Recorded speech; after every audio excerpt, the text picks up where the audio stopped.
పేరు పెట్టి పిలుస్తున్నావు కార్మిక నాయకుడు నీకు అంత పగరా కార్మికులు యుద్ధం చేశారా లాకౌట్ ప్రకటించావు అదే అడగటానికి నువ్వెవర్రా కార్మిక నాయకుడిని యూనియన్ లీడర్ని ఎవరైనా కార్మికులు సమస్యలు చూస్తే ఆ కార్మికుల దేశమై మీ అంత చూస్తారు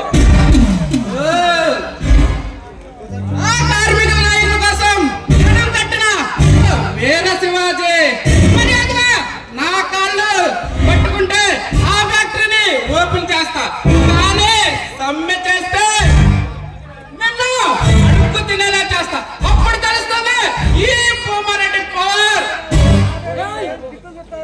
కార్మికులంతా ఏకమై కట్టిస్తే ఆ శివగతికి గుండాకి చేస్తావురా న్యాయమైన కొరత తెలుసుకునే ఈ బాధ్యత మర్యాదగా చేతులు కలుపు నీకు 10 లక్షలు ఇస్తా పండగ చేసుకుని నోరు మూసుకుని వెళ్ళిపో లేదా నా చేతిలో చచ్చిపోతావు నీ చేతిలో చచ్చేంత అస్వాతంత్రి కాదు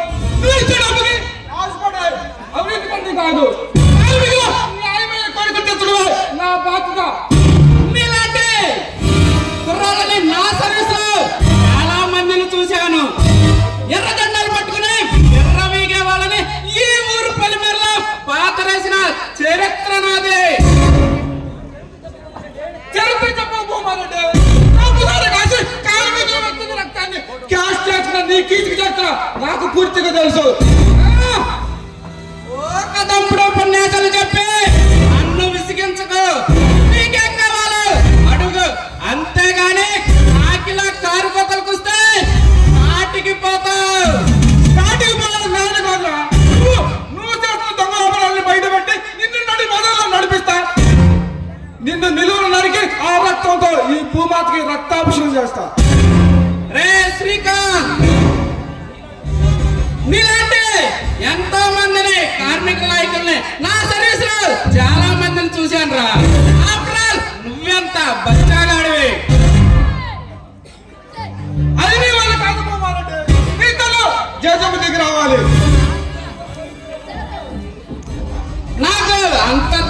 మృత్యు రాదురా. నీలాంటి ఎంతో మంది మృత్యుకోశలమని పండగ చేసుకుంటాడు ఈ భూమారెడ్డి.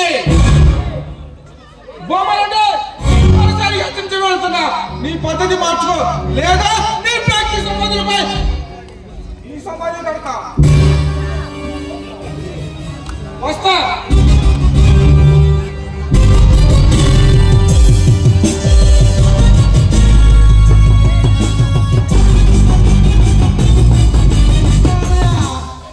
తమ్ముడు ఇదేనా రావటం?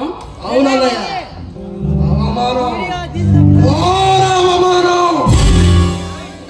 ఏమిటి ఈ భూమారెడ్డి తమ్ముడికి అవమానమా?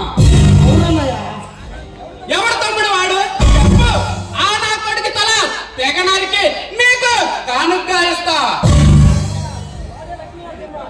అన్నా వాడే లక్ష్మీ నరసింహ. నేను అందాల యువరాడితో మంచి రసపట్టులో ఉన్నప్పుడు హీరోలే అందరూ నా పనంతా పాడు చేశాడు. వార్నింగ్ ఇచ్చిన వాడిని 1 అవర్లో అడ్రస్ లేకుండా చేస్తా. అన్నా నువ్వు ఈ మాట అంటుంటే నాకు చాలా సంతోషంగా ఉందన్నా. తమ్ముడు వాడిని చంపే బాధ్యత నాది, నాకు వదిలిపెట్టు. నువ్వు మాట ఇచ్చిన తర్వాత అయిపోవాల్సిన నా కొడుకు చచ్చిపోతాడన్నా. తమ్ముడు నువ్వు రమ్మంటారానన్నా ఆ రమ్యని నీ పక్కన పంపించే బాధ్యత నాదిరా. అన్నా అది సరే, ఎలక్షన్ సంగతి ఎక్కడ దాకా వచ్చింది? తమ్ముడు మనకి పోటీగా నిలబడే తమ్ముదేరం ఈ రాష్ట్రంలో ఎవడికిందిరా?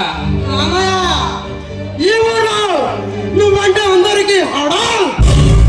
తమ్ముడు ఆ నరసింహగాడికి వార్నింగ్ ఇచ్చి వస్తా. నువ్వు అంతలో మన సిల్క్ తో ఎంజాయ్ చేసుకో. అవును తమ్ముడు. అన్నయ్య నాకు ఇప్పుడు మూడు లేదన్నయ్య. రమ్య నా దగ్గరకు వచ్చేంత వరకు సిల్కు వద్దు, మిల్కు వద్దు.